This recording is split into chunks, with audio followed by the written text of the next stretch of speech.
Oi, meu nome é Camila e hoje eu vim falar sobre todos os livros que eu li no mês de janeiro de 2024. Gente, em janeiro eu li 4 livros e eu não vou ficar entrando no mérito de eu li pouco, eu li muito, porque isso não é uma competição, então vocês que têm que saber o quanto que vocês conseguem ler e, enfim, eu sempre vou defender aquilo de que ler é entretenimento, não é uma competição e você não é melhor ou pior do que ninguém porque você leu, sei lá, 40 livros no mês. Foi isso que eu consegui ler e hoje eu vou compartilhar com vocês quais foram os livros e o que eu achei de cada um. O primeiro livro foi Checkmate, da autora Ellie Hazelwood. E assim, eu sou suspeita pra falar da Ellie porque eu amo todos os livros que ela escreveu até agora. Eu já li todos. Tá pra lançar o próximo dela, que vai ser o primeiro romance sobrenatural no mês que vem, eu já tô super ansiosa. E assim, nenhum livro que eu li dela até agora foi menos que 5 estrelas e todos se tornaram favoritos da vida. Então, eu não esperava menos. E eu gosto da Ellie que ela é aquela autora que tem aquela fórmula, sabe? Aquela fórmula prontinha que funciona muito bem. Tipo aquela receita, assim, que você sabe que aquela receita vai funcionar e você vai sempre fazer ela. E eu acho que não é porque é uma receita que funciona bem e que a gente pode encontrar em praticamente todos os livros dela que deixa de ser também inovador, sabe? Eu acho que apesar de todos os casais serem, sim, cheios de clichê, não deixa de trazer algo novo para cada história, sabe? Esse livro aqui, ele é o primeiro livro jovem adulto, né, dela. É um livro diferente dos outros, porque não tem cena de hot. Então, assim, esse aqui com certeza você pode ler com 14, 15 anos. E vai contar a história de 2 jovens que são jogadores profissionais de xadrez. Então, tem enemies to lovers, tem clichê sim, tem aquela coisa do mocinho já tá no lover, sabe? Já tá apaixonado pela mocinha e a mocinha ainda resiste, ainda briga com ele. E é aquela coisa que eu amo. E, enfim, de novo, é uma fórmula que funciona em todos os livros da Ellie e não tem jeito. Se ela publicar a lista de supermercado dela, eu vou ler. E é isso, eu gosto muito dela e esse livro aqui foi uma fofura. Eu li ele, assim, não lembro agora em quanto tempo, mas eu devorei, assim como todos os outros. E esse aqui é uma boa pedida, assim, de um livro leve, sabe? Pra você dar risada, pra você se apaixonar, mas que também tem profundidade, porque os 2 personagens principais têm muita história, têm muita bagagem. Os personagens secundários também são muito divertidos, as irmãs da personagem principal eu amei, assim. E eu acho que é isso, assim, os livros da Ellie têm essa pegada e não deixa de ser bom porque é uma coisa que a gente já espera. É o que eu costumo falar sempre. Se é clichê, é porque é uma coisa que é repetida várias vezes. E uma coisa que é repetida várias vezes e entra como clichê é uma coisa boa, não é uma coisa ruim. Então, eu amo e eu sempre vou recomendar os livros da Ellie.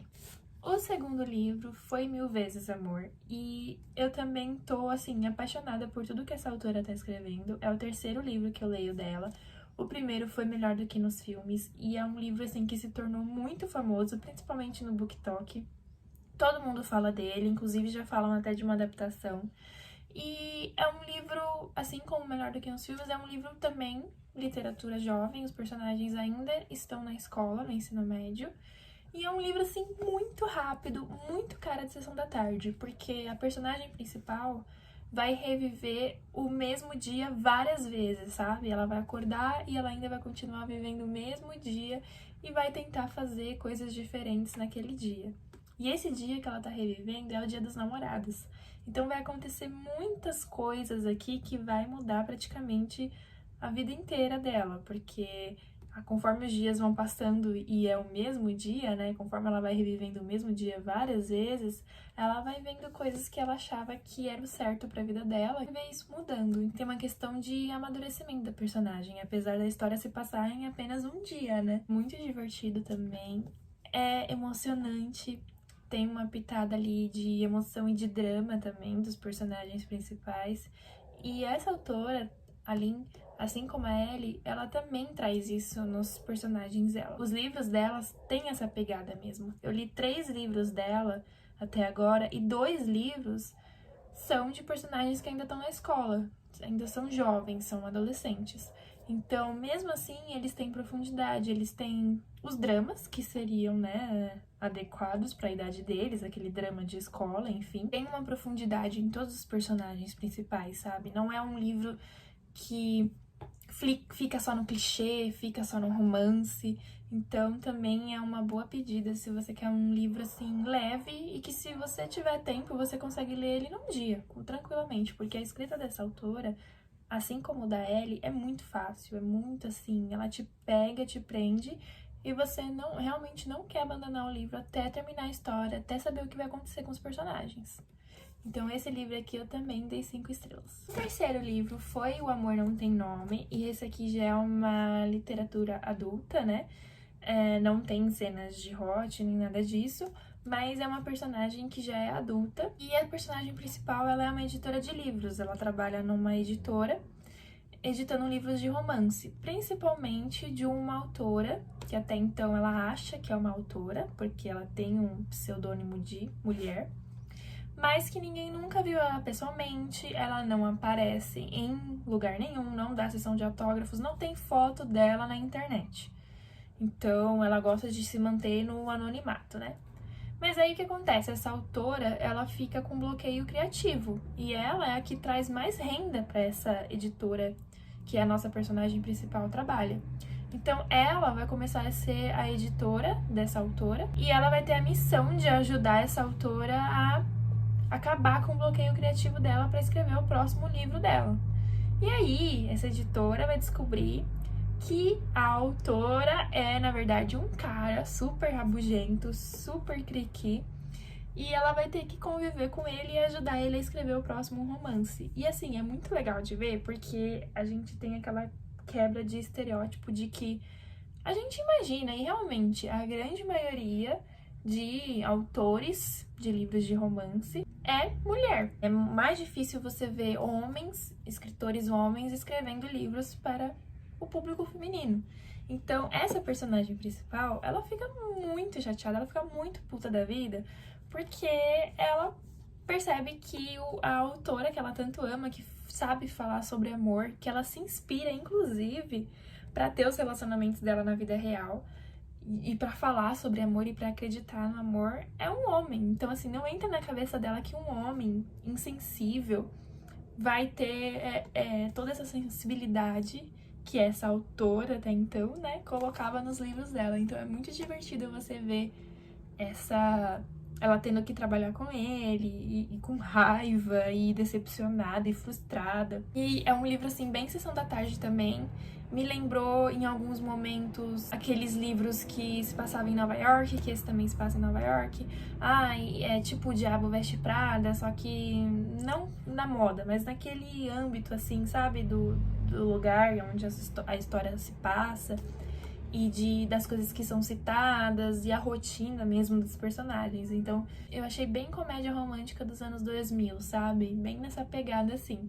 E esse aqui eu dei 4 estrelas. E o último, o quarto livro, foi Doce Imaginação, que é desses dois autores aqui, né? O James Patterson e a Gabrielle Charbonnet. É o segundo livro que eu leio desses dois autores. O primeiro, adorei, eu favoritei, eu dei 5 estrelas. Foi uma história muito boa. E esses dois autores, ele escreve livros de romance com bastante drama, né? Só que esse daqui foi uma decepção, porque, como eu falei, eu já tinha lido um livro desses dois autores e eu amei. Então eu imaginava que esse segundo livro que eu fosse ler, apesar de não ser a mesma história, não ser continuação nem nada disso, fosse tão bom quanto. E eu achei que tinha tudo pra dar certo, mas eu acho que no final eles se perderam um pouco. Então, nesse livro aqui a gente vai ter a história de uma garota que ela tem uma amiga imaginária desde criança, e ela tem alguns problemas lá com a mãe dela, com ela mesma, de autoestima, e quando ela fica adulta, ela reencontra esse amigo imaginário dela, ela se apaixona por ele, e ele também se apaixona por ela. Então, a princípio, a história tava pegando um rumo meio que Cidade dos Anjos, sabe aquele filme dos anos 90, que ele é o anjo da guarda dela, e aí ele decide se sacrificar para poder viver o amor humano com ela. E esse livro aqui tava meio que indo nessa linha, sabe? Eu lia e lembrava muito desse filme. Só que aí o final ficou muito confuso, muito irreal. Eu acho que foi também muito corrido. É um livro pequeno, relativamente, tem 252 páginas, é um livro pequeno. E assim, o bom desses autores é que os capítulos dele é muito pequeno. São vários capítulos, mas são capítulos de 3 páginas, então você lê rápido. E a escrita dos autores também é muito boa, ele te prende, é envolvente, só que eu acho que a história deixou um pouco a desejar, sabe? Eu esperava mais no final, e aí por isso eu dei só 2,5 estrelas. Bom, gente, esses foram os 4 livros que eu li em janeiro. Que nem eu disse, isso não é uma competição, cada um tem a vida que sabe, tem a rotina que sabe. Assim como tem gente que não vai conseguir ler 4 livros igual ali, tem gente que vai conseguir só ler um, ou tem gente que vai conseguir ler 15 por mês, e aí vai de cada um. Eu gosto de falar porque eu gosto de anotar, eu gosto de ter o controle pra eu ver a minha evolução também, né? Porque eu gosto muito de ler. Então, eu gosto sempre de estar falando assim, quanto eu li no ano passado, quanto que eu quero ler esse ano. Mas enfim, é mais pra divulgar sempre os livros que eu leio e dar dicas pra vocês. Espero que vocês tenham gostado. Um beijo e até o próximo vídeo. Tchau!